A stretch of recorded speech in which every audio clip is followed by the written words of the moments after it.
Comunidad de Rosbrief, estamos en Advertising Week Latam 2025, un gran primer día de actividades y continuamos con un gran primer día de actividades porque está Jerónimo conmigo, él es director y cofundador de Sonoro. Jerónimo, un placer tenerte acá, de verdad es un gusto. Platicábamos ahorita detrás de cámaras antes de empezar, pues, toda la onda que se viene de los podcasts, qué son los podfluencers y acabas de tener tu panel. Sí, acabamos de salir del panel. ¿Cómo te fue? Pues increíble, la verdad es que Adweek siempre es un gran espacio para conectar con la industria, para hablar de los temas que vienen, de las tendencias, de las cosas que están funcionando, y creemos que el podcast es uno de esos grandes temas que hay en la industria que están de moda, que hay cada vez más consumo en el país, que cada vez vemos más anunciantes invertir en este formato. Entonces, pues con mucho gusto de platicar de esas novedades, de los podfluencers, que así le decimos a los podcasters, ¿no?, que están con nosotros en Sonoro, porque al final el podcast es un lugar más donde hacen contenido de un ecosistema que tienen en YouTube, en TikTok, en Instagram. Entonces son realmente influencers, no solo son podcasters de audio, ¿no?, porque a veces se entiende que el podcast solo es audio y no, el podcast es un formato audiovisual. Sí, ya también es un formato que no solo se escucha, sino que se ve también, Exacto, ¿no? la mitad del consumo está en YouTube. Digo, hay shows como La Cotorrisa que son muy grandes en YouTube, y hay shows que son muy grandes en audio como Relatos de la Noche, que son estas historias de miedo y de terror, y que pues el audio es como un poco más íntimo, ¿no? Y que Sí, te mucho más, y espanten al muy oído. inmersivo también. Exacto, entonces pues depende de la temática, pero al final es un formato audiovisual, es un formato multicanal, y el podcast es más como la manera en la que se hacen esos contenidos. Sí, y algo que me llama mucho la atención de tu panel es que tuviste a Shanik y tuviste a Marco Antonio Regil, dos podfluencers de generaciones distintas, 100%. con temáticas también muy distintas, pero que forman parte de esta tendencia que está transformando la comunicación entre marcas y audiencias. ¿Cuál es el principal, digamos, común denominador que tiene un podfluencer para justo marcar esta diferencia y servir de enlace entre marca con audiencia?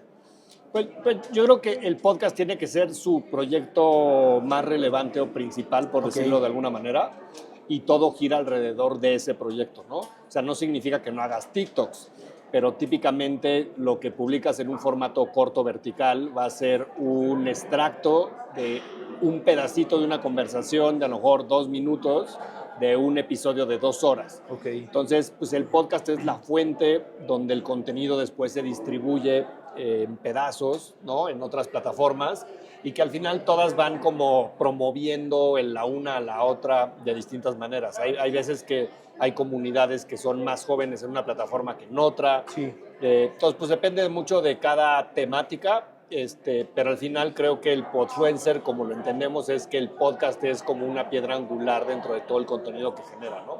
Ahora, ustedes son la red de podcast número 1 en español y justo han visto desde el product placement en este formato hasta justo un podcast que evoluciona, se hace viral y ya incluso tiene un fandom, tiene una cultura, tiene esto.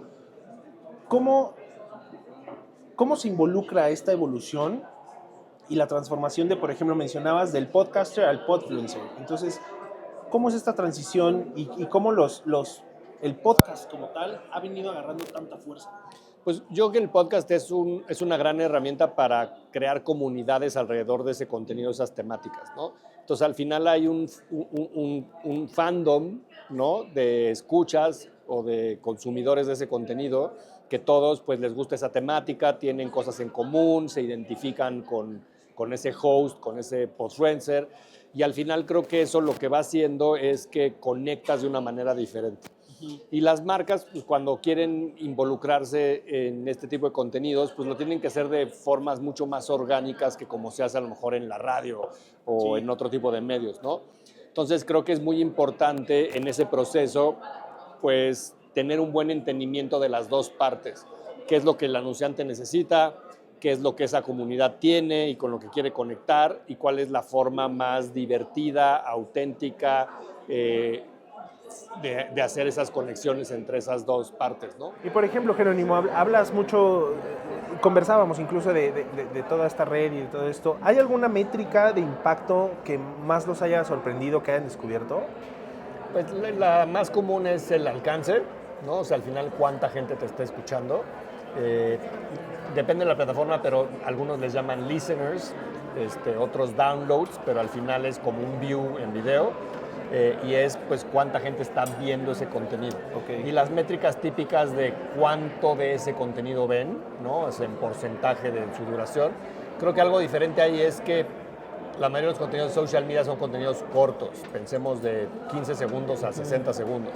Y el podcast es un formato largo, que normalmente un episodio es de 1 a 2 o 3 horas. Sí. Entonces, pues también la atención que tienes de un consumidor de estos contenidos es de horas, no segundos. Entonces, pues también hay las métricas, hay que comparar peras con manzanas, porque hay veces que dicen, ¿pero qué porcentaje del episodio vieron? Pues 85%, que es altísimo para algo de 3 horas, sí, claro. Que no es diferente compararlo contra 85% de algo de 10 segundos, sí, ¿no? Entonces, creo que esa es una distinción importante.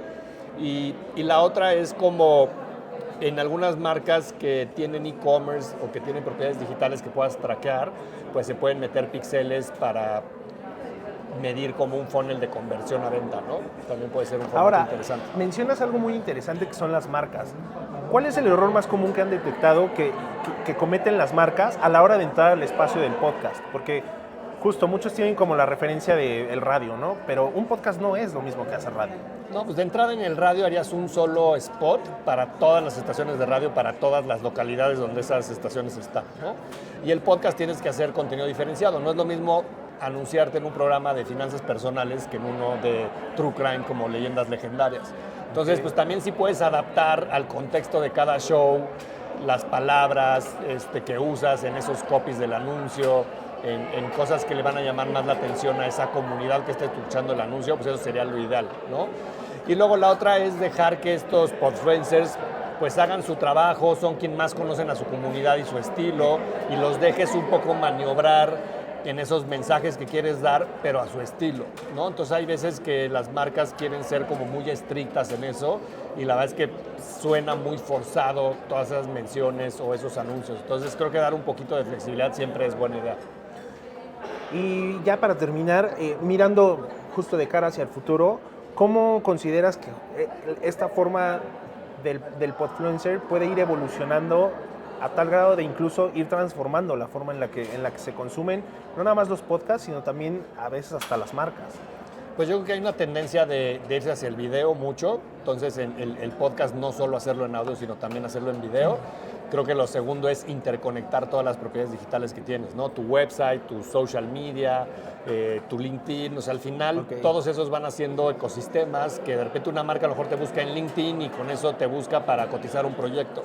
Entonces, pues al final hay que entenderlo como un ecosistema y que ese ecosistema tiene que nutrir una parte a la otra y que hay que trabajar todos esos frentes. Ok, perfecto. Pues Jerónimo, te agradezco muchísimo. No, muchísimas gracias por el espacio. Al contrario, yo te agradezco muchísimo esta oportunidad. Para mí ha sido un privilegio tenerte acá. Conocerte gracias. También ha sido un gusto y estoy seguro que para toda la comunidad de Rosberg también. Y pues muchísimas felicidades por tan buen panel. Gracias, y si quieren más información nos pueden buscar en sonoromedia.com y ahí pueden encontrarnos o en cualquiera de nuestras redes sociales como Sonoro Podcast. Perfecto. Pues Jerónimo, gracias. Un placer. Igualmente. Comunidad de Rosberg, chau, chau.